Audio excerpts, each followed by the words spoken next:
आज इस सम्मेलन के अध्यक्ष श्री कप्तान चार जी, हमारे राष्ट्रीय उपाध्यक्ष शेरनाथ जी, हमारे प्रदेश के अध्यक्ष और मेरे मार्गदर्शक पूर्व विधायक श्री प्रताप चौधरी जी,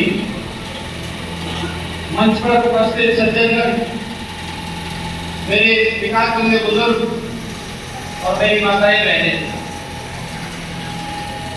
मैं काफी देर से इस बात को देख रहा था कि आधार पर वक्ता आए और अपना अपना काम करके चले गए। तो अध्यक्ष जी से इस बात के लिए गुजारिश करूंगा कि आगे से इस बात का ध्यान रखा जाए कि उन लोगों का नाम सबसे आखिर में लिया जाए। ये कोई तरीका नहीं होता कि समाज में आप अपने आप को चमकाने आए। बहुत से लोगों को मैं ये भी देख रहा हूँ कि बहुत से लोग बाहर निकल के बैठ गए, कुछ लोगों ने यही आसपास आपस में मंडली बना ली, कहीं किसी और के पास जाने की जरूरत नहीं होती। अपने आप से शाम को सिर्फ ये पूछना कि ये 2-4 घंटे जो हम दे के आए थे, किसके लिए दे के आए थे? विजय भांजी के लिए दे के आए थे या यहाँ कप्तान चार जी के लिए दे के आए थे या यहाँ समाज में बोलने के लिए दे के आए थे? समाज की अखंडता के लिए दे के आए थे। जो समाज की अखंडता के लिए दे के आया था वो अगली बार बहुत सारी बातों का ध्यान रखेगा।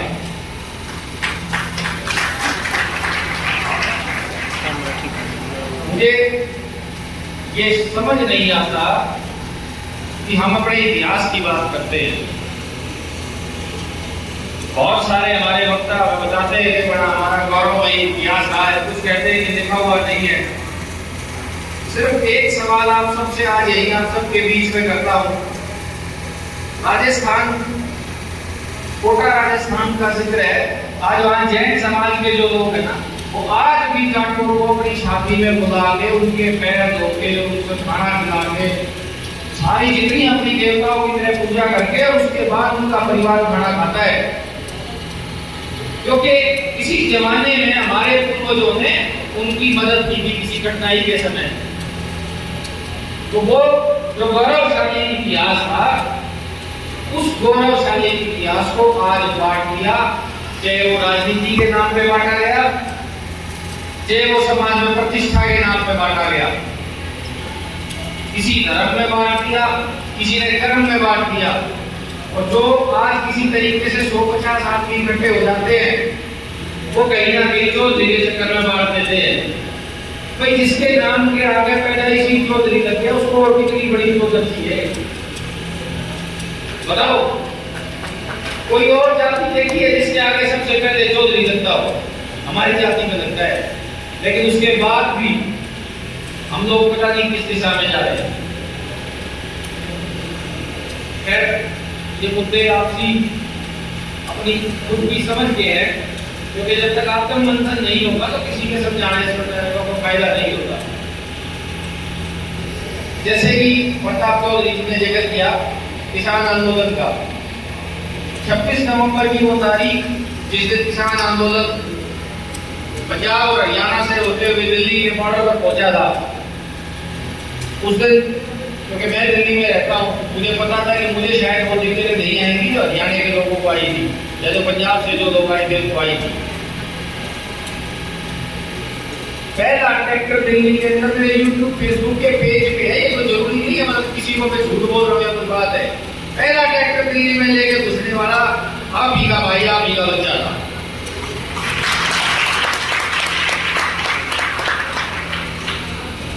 किसान आंदोलन, आज हम ये भी जानते हैं कि आजाद हिंद में आजादी के बाद आज तक इतना बड़ा आंदोलन नहीं हुआ। और शायद इतिहास में अगर इसमें किसी तरीके से सफल हो गए तो होगा भी नहीं आने वाले भविष्य में कभी भी। आप क्या जानते हैं वो आंदोलन किसका है? मैं माफी चाहता हूँ मन से कहते हुए, लेकिन वहां 90% जाट बैठा है जिसको शक हो मेरे साथ 90% जाट। नाम गांव खोल करके समेत वही पूरा उदाहरण देंगे और ये बताएंगे प्रूफ के साथ कि भाई ये इस गांव का ये नाम है, ये बोलते हैं।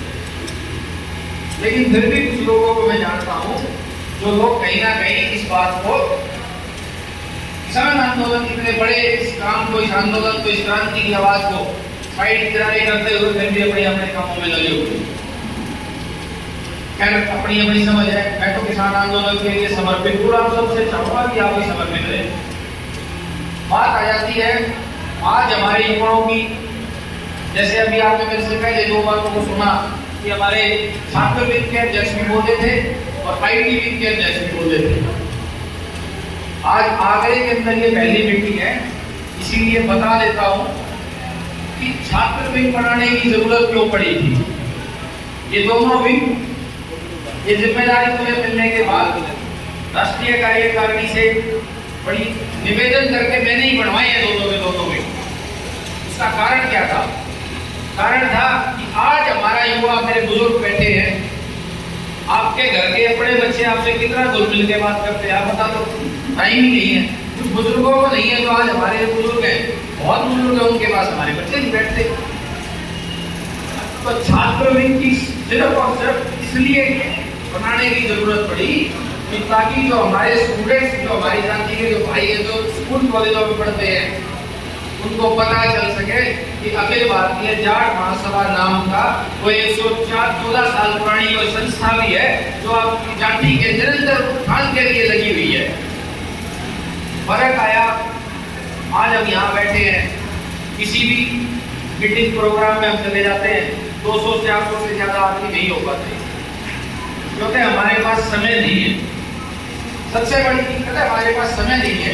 हमें कोई काम भी नहीं है, हमारे पास समय भी नहीं है।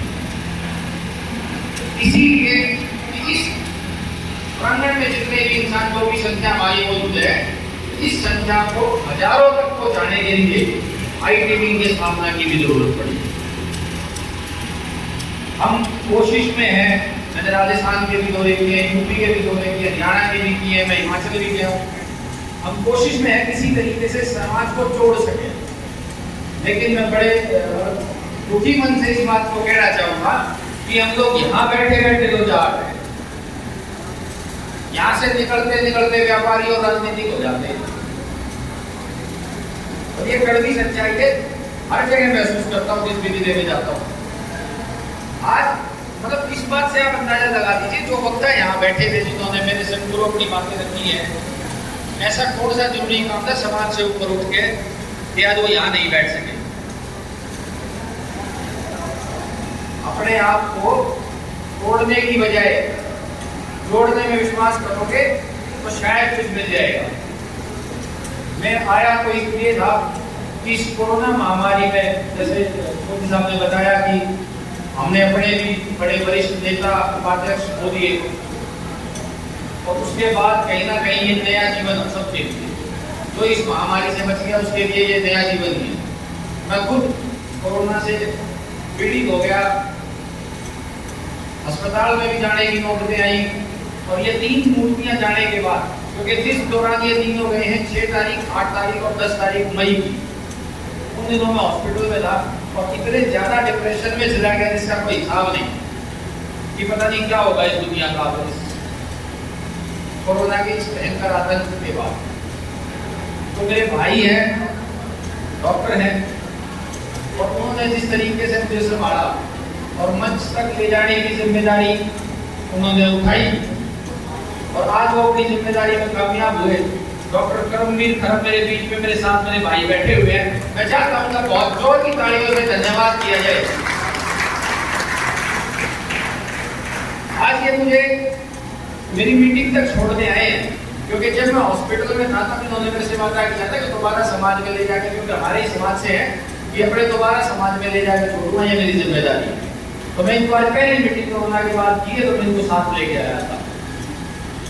बात आती है नेटवर्किंग की।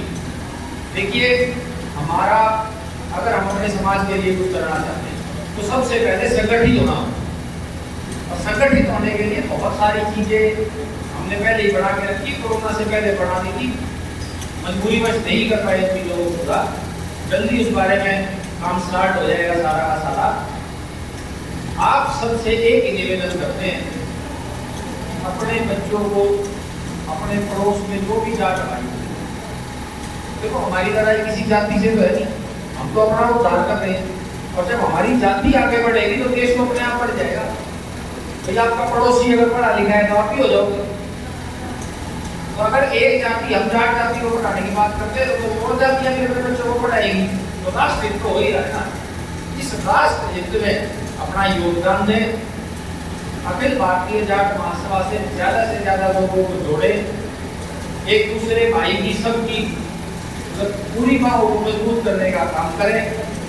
आज अखिल मेरे को इस बात का भी गर्व होता है कि हमारे जो राष्ट्रीय महासचिव अखिल भारतीय जाट महासभा के, जो पिछले 21 साल से अपने महासचिव के पद पे है, वही भारतीय किसान यूनियन के महासचिव हैं। और संयुक्त मोर्चा, जो किसान संयुक्त मोर्चा बनाया है, उसको पूरा का पूरा चलाने वाला वो एक ही इंसान है, चौधरी युद्धवीर सिंह सेहरावत।